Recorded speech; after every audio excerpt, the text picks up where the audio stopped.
Hello বন্ধুরা, কেমন আছো? আশা করি খুব ভালো আছো। চলে আসলাম নতুন আরও একটা ব্লগ নিয়ে, ফুটবলের ব্লগ এটা। অবশ্যই আন্ডার 17-এর খেলা আছে আমাদের সাউথ স্পোর্টস একাডেমি বনাম মডার্ন ফুটবল একাডেমি। মাঠে প্রবেশ করে গেলাম, কেন প্রচণ্ড গরম। তা ছেলেরা প্র্যাকটিস করছে, আমাদের সাউথ মিউনিসিপ্যালিটি একদিকে প্র্যাকটিস করছে আর এইদিকে মডার্ন ফুটবল একাডেমির ছেলেরা প্র্যাকটিস করছে। তারই কিছু মুহূর্ত তোমাদের সাথে শেয়ার করলাম। এই আমাদের ড্রেসিং রুম, রেডি হয়ে একটুখানি রিল্যাক্স করে নিচ্ছে এবং কোচেরা টিপস দিচ্ছে কীভাবে খেলতে হবে না খেলতে হবে। দেখতে দেখতে ম্যাচ সময় শুরু হয়ে গেল, রেফারি মাঠে নামছে, দেখতেই পাচ্ছ।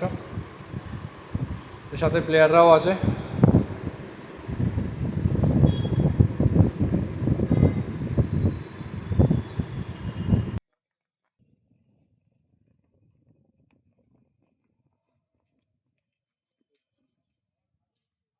এটা হচ্ছে আমাদের সাধারণ স্পোর্টস একাডেমির প্রথম একাদশ। মাঠে নামার কিছু মুহূর্ত।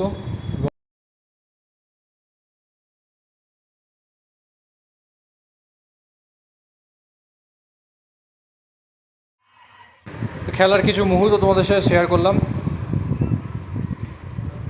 দুটো দলই খুব ভালো খেলেছে, আর যা গরম আমরা নিজেরাই বসতে পারছিলাম না, এমন অবস্থা।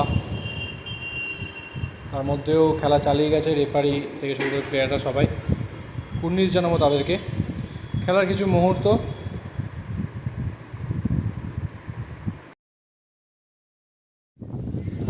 আজকের আন্ডার 17 ম্যাচ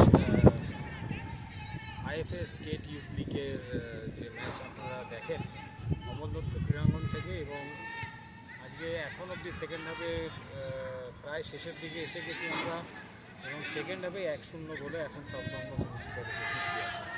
আমরা আশা রাখছি খুব দ্রুত এই ম্যাচের যে গোলের তারতম্য সেটা রিকভার করে নিতে পারবে সাউথহ্যাম্পটন মিউনিসিপ্যালিটি। চলে আসলাম খেলার শেষে, যে আমাদের আন্ডার 17 খেলা চলছিল সাউথ মিউনিসিপ্যালিটি স্পোর্টস একাডেমি বনাম মডার্ন ফুটবল একাডেমি। তা খেলার ফলাফল 1-0। আমাদের সাউথ মিউনিসিপ্যালিটি আজকে পরাজিত হয়েছে 1 গোলে। খুব ভালো খেলেছে দুটো টিমই তুলনামূলকভাবে। আনফর্চুনেটলি আজকে ম্যাচটা আমরা হেরে গেছি। আশা রাখবো আগামী দিনের ম্যাচ আমরা আরও ভালো খেলবো, আরও ভালোভাবে এই ম্যাচ থেকে শিক্ষা নেব, আরও যাতে কীভাবে ভালো করা যায়, কীভাবে উন্নতি করা যায়। সো আজকের মতো টাটা, খুব আসবো নতুন একটা ব্লগ নিয়ে। এটা আমাদের টিম স্পিরিট।